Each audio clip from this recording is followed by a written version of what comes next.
Kopassus adalah salah satu pasukan khusus terbaik yang dimiliki Indonesia. Sudah banyak prestasi yang dicapai oleh Satuan Elit Angkatan Darat Indonesia ini.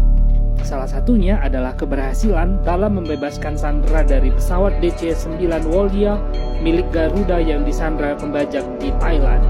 Ketika itu, Kopassus masih bernama Kopasanda berhasil melumpuhkan pembajak dan membebaskan sandera dalam penyerbuan singkat dan menegangkan. Keberhasilan pasukan khusus Indonesia ini membuat dunia tercengang karena sebelumnya belum pernah ada negara dunia ketiga yang berhasil membebaskan pesawat yang disandra. Bagaimana kisahnya? Kita akan bahas dalam video kali ini.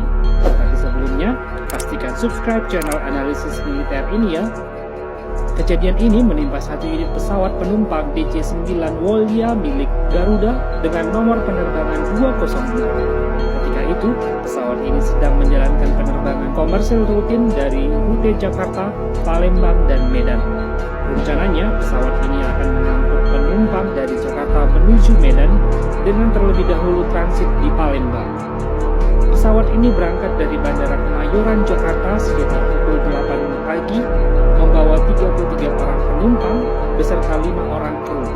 Pesawat terbang mulus dan tiba di Palembang untuk transit tidak lama kemudian. Di Palembang, penumpang bertambah 15 orang sehingga jumlah penumpang menjadi 48 orang, ditambah 5 orang kru yang terdiri dari pilot, kopilot, dan 3 orang pramugari. Secara total dari Palembang, di dalam pesawat ini terdapat 51 orang.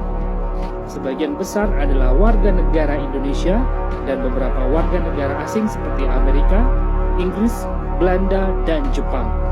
Dari Palembang, pesawat DC-9 Wolya milik Garuda ini pun kembali take off dengan mulus melanjutkan penerbangan ke Bandara Udara Polonia di Medan. Dan tampaknya penerbangan ini mulus dan tidak ada masalah apapun seperti penerbangan komersial pada umumnya. Namun keadaan tenang dan damai sontak berubah seketika ketika pesawat sedang berada di atas udara di sekitar wilayah udara Kota Pekanbaru. 2 orang penumpang berdiri dan melakukan aksi yang sangat tidak terduga. Kedua penumpang ini ternyata membawa senjata. Satu orang langsung bergerak ke arah kokpit dan menodongkan senjatanya kepada pilot. Seorang lagi berdiri di lorong pesawat untuk mengancam penumpang lain. Jelas situasi ini sangat menakutkan bagi semua penumpang dan kru yang ada di dalam pesawat tersebut. Dan tidak lama kemudian, ternyata tidak hanya 2 orang. Ternyata ada 5 orang penumpang yang merupakan bagian daripada pembajak pesawat ini. Para pembajak ini memerintahkan pilot untuk mengalihkan penerbangan yang awalnya menuju Polonia Medan menjadi ke Colombo, Sri Lanka. Jelas para pembajak ini ingin membawa pesawat ini keluar dari wilayah Indonesia.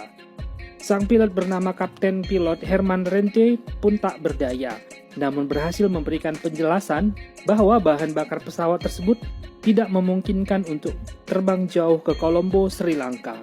Akhirnya pembajak mengalihkan tujuannya ke Pulau Penang, Malaysia. Sang kapten pilot pun terpaksa mengikuti kemauan para pembajak. Dan pada saat itu, informasi pembajakan ini belum diketahui oleh pihak manapun.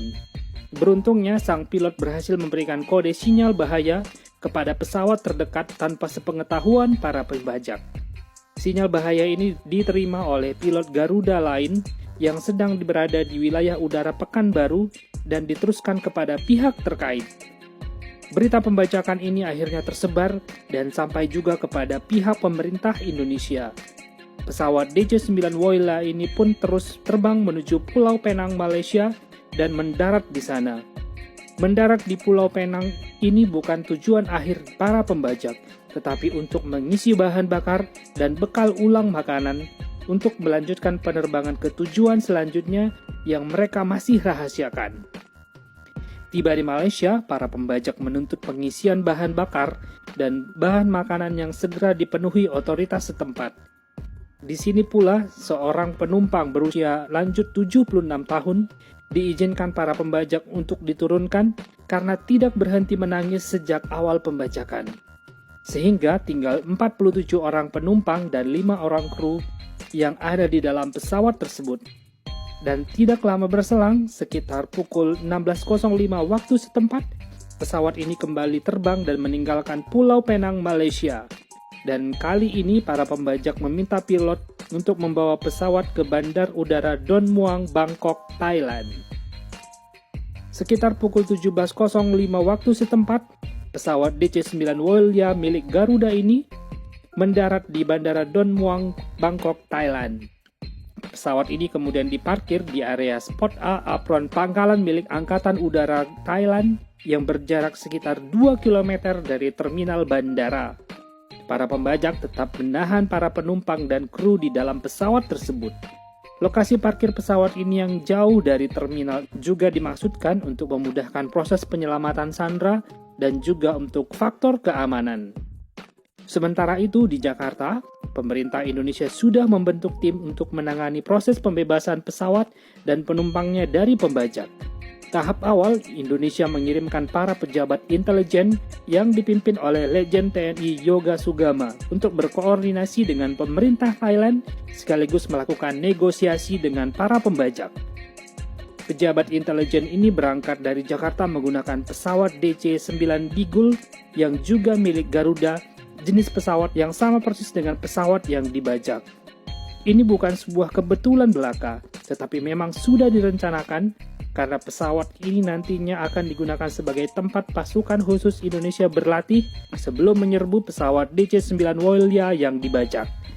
Nah, bersama dengan para pejabat intelijen Indonesia, pesawat DC-9 Digul juga mengangkut 5 orang pilot dan teknisi Garuda yang nantinya akan bertugas untuk membawa pulang DC-9 Woylia. Pesawat DC-9 Digul ini pun mendarat di Don Muang, Bangkok, diparkir di hangar khusus milik Angkatan Udara Thailand, tidak jauh dari posisi DC-9 Woylia yang dibajak. Pejabat intelijen Indonesia, pimpinan Legend TNI Yoga Sugama pun membuka kontak dengan para pembajak.